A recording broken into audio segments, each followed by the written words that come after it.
าไหลลินยาวสิได้จากเมืองลาวไปสู่USAเครื่องบินขึ้นฟ้าคือหัวใจข้าสิพังไปอยู่ไกลถึงLAจากวันใดเดสิได้กลับลาคนนำมาสู่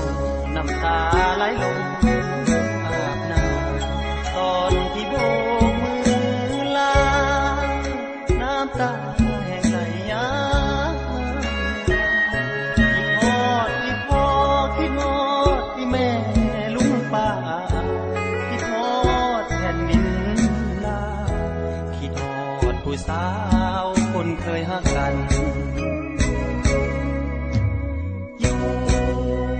ไกลหัวใจเป็นทุกข์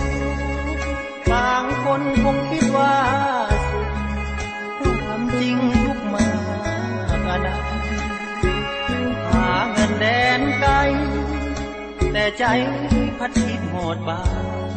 ให้คิดเบิ่งกันแล้วกันมันทรมานสำใดเด้จำเป็นจำใจต้องห่างไกลกันก่อนทั้งยามลับยามนอนไว้วอนทั้งคุณพ่อแม่ลูกหาเงินได้ยามใดสิกลับมาแวะสาธุคุณ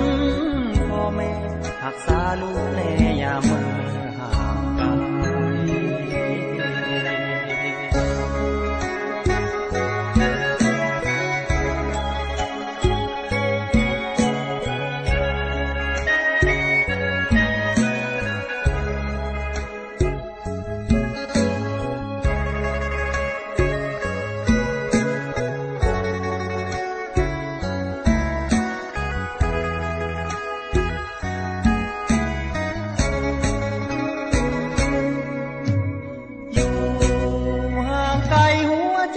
เป็นทุกข์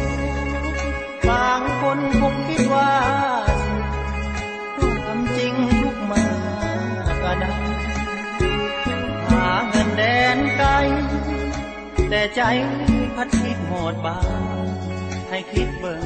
กันแล้วกันมันทรมานสำใดเด้จำเป็นจำใจ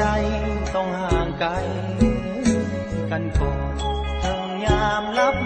ยามนอนไว้วอนถึงคุณพ่อแม่ลูกหาเงินได้ยามใดสิกลับมาแวะสาธุคุณพ่อแม่รักษาลูกแล